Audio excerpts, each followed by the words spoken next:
door! Put your hands up! Come to the front door now! These are all pictures of the drugs. 349 pounds of marijuana, 2 kilos of crack cocaine. 68 targets, 50 have received trafficking charges as a result of this operation. These drugs you see here, guns and money off the streets, and the people involved behind bars. The Lee County Sheriff's Office has executed one of the largest county-level narcotics operations in Florida's history, a massive, coordinated sting that concluded with 68 arrests, 39 search warrants, and nearly $1 million worth of drugs seized. Officials have named the investigation Operation Candyman Crackdown, a months-long effort aimed at dismantling local drug networks ahead of Halloween, a time when law enforcement feared fentanyl-laced candy and vape products could slip into community circulation. Just before dawn, teams of deputies, detectives, and tactical units launched simultaneous raids across Fort Myers, Cape Coral, Lehigh Acres, and Bonita Springs, striking at every level of the network, from major suppliers to neighborhood street dealers. The results were staggering. Detectives recovered 349 pounds of marijuana, over 2 kilograms of cocaine, half a kilogram of fentanyl, 621 packets of kratom, and smaller quantities of heroin, methamphetamine, and ecstasy. Authorities estimated the total street value of the seized narcotics at $987,000, just shy of the $1 million mark. This operation proves that my mission to rid the poison from Lee County streets is working, said Sheriff Carmine Marceno, praising his team's coordination. We removed this poison before it reached our children, he added, warning that the dealers had specifically targeted schools and family neighborhoods by disguising drugs as candy and vape cartridges. Alongside the narcotics, deputies also confiscated 26 firearms, including assault-style rifles, stolen pistols, and modified weapons illegally converted for fully automatic fire. Additional seizures included a Lincoln Navigator SUV, multiple luxury sedans, and nearly $90,000 in cash taken from stash houses and suspect residences. Investigators revealed that these vehicles were part of a door-to-door drug delivery network, with traffickers concealing cocaine and fentanyl inside candy wrappers and vape packaging to disguise shipments. As dangerous as it is deceptive, said one detective, parents might not even realize what's inside their child's Halloween basket. Federal analysts assisting in the case confirmed the discovery of counterfeit candy wrappers and vape labels designed to mimic popular brands like Skittles and Jolly Rancher. Sheriff Marceno emphasized that this was no small-time street operation. It was a structured network with runners, stash managers, and regional distributors, he explained. They hid in plain sight, using Halloween to move death through our streets. The raids unfolded with military-level precision. SWAT teams breached multiple addresses simultaneously at sunrise, executing all 39 warrants without a single injury. Tactical units moved swiftly, seizing suspects and evidence before word could spread through the network. Neighbors reported helicopters, flashbangs, and shouted commands as deputies flooded targeted homes and garages. Among the 68 individuals arrested were numerous repeat offenders, several with prior federal convictions for weapons and narcotics crimes. Many had been under investigation for months and were captured on undercover surveillance footage during controlled drug buys. Deputies also uncovered ledgers, phones, and transaction records linking suspects to supply chains stretching into Miami-Dade and Hillsborough counties, indicating the network's reach across South Florida. Sheriff Marceno described the results as a full-spectrum assault on every tier of the local drug economy. Of the 68 suspects, 50 now face trafficking charges under Florida's Controlled Substances Act, while the remaining individuals are charged with possession, intent to distribute, or aiding a criminal narcotics enterprise. According to court documents, several of the accused had prior felony convictions for narcotics and firearms offenses. Detectives outlined the ring's hierarchy.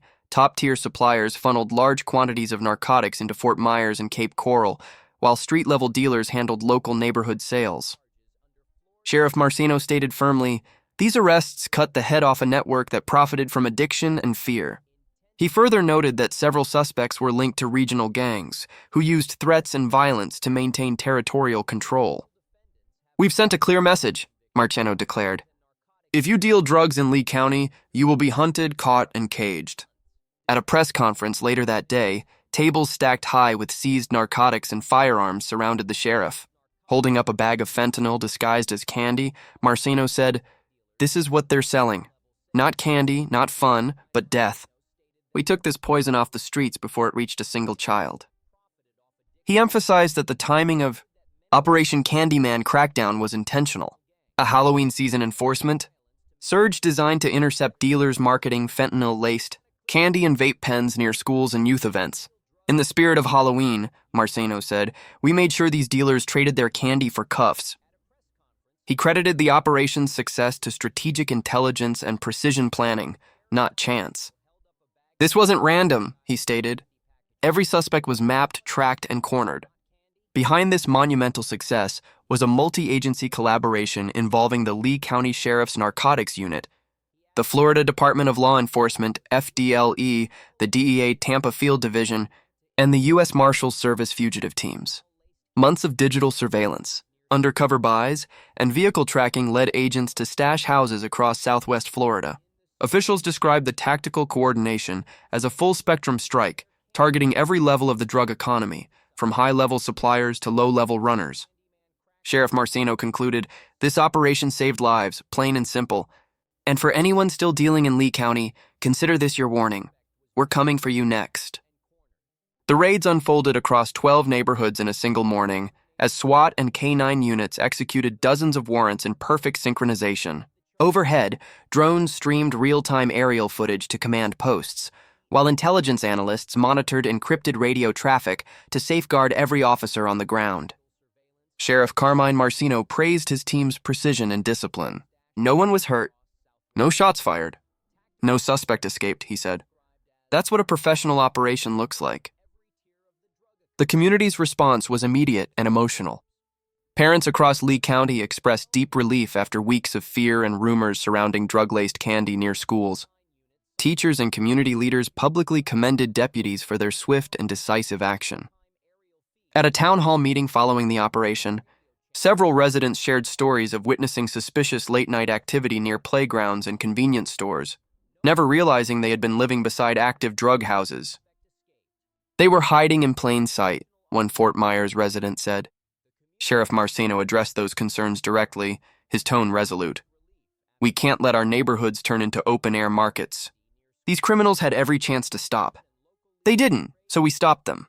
Officials confirmed that child safety patrols will remain active through the entire holiday season to ensure no residual supply of disguised narcotics remains in circulation. We promised families a safe Halloween, Marceno said. And we delivered. But Operation Candyman Crackdown isn't finished, far from it. Digital evidence recovered from seized cell phones, cash ledgers, and encrypted chat logs is now being analyzed by the Florida Department of Law Enforcement's Cybercrime Division, which expects to uncover links to higher-tier suppliers operating beyond Lee County. This was only phase 1, Marceno explained. We took down the street dealers first. Now we're tracing the supply chain back to its roots. Detectives are already preparing new warrants targeting individuals connected to the Fort Myers and Miami corridors, where intercepted communications suggest the narcotics were sourced. Federal agencies, including the DEA's Tampa Field Division and Homeland Security Investigations, have joined this next phase, working to determine whether any seized fentanyl batches match cartel production signatures identified in previous Florida cases. Every gram tells a story, one DEA analyst remarked, and we intend to follow every one of them. The sheriff's office reaffirmed its zero-tolerance stance on narcotics and firearms trafficking. Marceno emphasized that proactive enforcement is what keeps Lee County neighborhoods safe. Removing poison from the streets is the easy part, like taking candy from a baby, he said. But keeping it off requires relentless pressure. He confirmed that unannounced saturation patrols and narcotics sweeps will continue throughout the holiday season. According to Marceno, the Halloween timing of the operation wasn't symbolic. It was strategic. Investigators had gathered intelligence suggesting that traffickers were disguising fentanyl-laced pills in Halloween-themed wrappers and vape containers, prompting authorities to accelerate the execution timeline. They thought the disguise would make it harmless, Marceno said. But the only thing it did was make it easier for us to find them. Officials described the operation as both a public safety victory and a warning to other traffickers who believe they can hide behind clever marketing tactics. The aftermath of the crackdown has already begun reshaping Southwest Florida's drug landscape. With dozens of mid-level dealers off the streets, local emergency response units have reported a decline in fentanyl overdoses since the arrests. Parents, teachers, and residents across Lee County have expressed gratitude, calling the operation a turning point that restored peace of mind. Community groups are now partnering with the Sheriff's Office to expand drug education programs in schools, focusing on prevention and early awareness. Meanwhile, local pharmacies report a surge in residents requesting fentanyl test kits and Narcan training, a sign, Marceno said, of growing awareness and resilience. "We can arrest 1,000 dealers," he said. "But if we educate one child to say no, that's how we win the war long term." State and federal officials have hailed Operation Candyman Crackdown as a model for other Florida counties. The Florida Department of Law Enforcement has already begun adapting the Lee County blueprint for statewide use, emphasizing data-driven mapping, simultaneous raid coordination, and integrated intelligence sharing. Marceno confirmed that follow-up raids are imminent, targeting remaining supply nodes identified through digital forensics and ongoing surveillance. His warning was blunt. If you're still dealing in Lee County, understand this. We're coming for you next. The sheriff closed his remarks with a statement that captured the spirit behind the operation. This was never about numbers or headlines. It's about families being able to walk their streets without fear. It's about parents knowing their kids can go trick-or-treating safely. Officials have described the operation as a wake-up call to every dealer still operating in Florida. Lee County is not open for business, Marceno declared. This is not the end, it's just the first round. Lee County will never be a safe place for drug dealers again.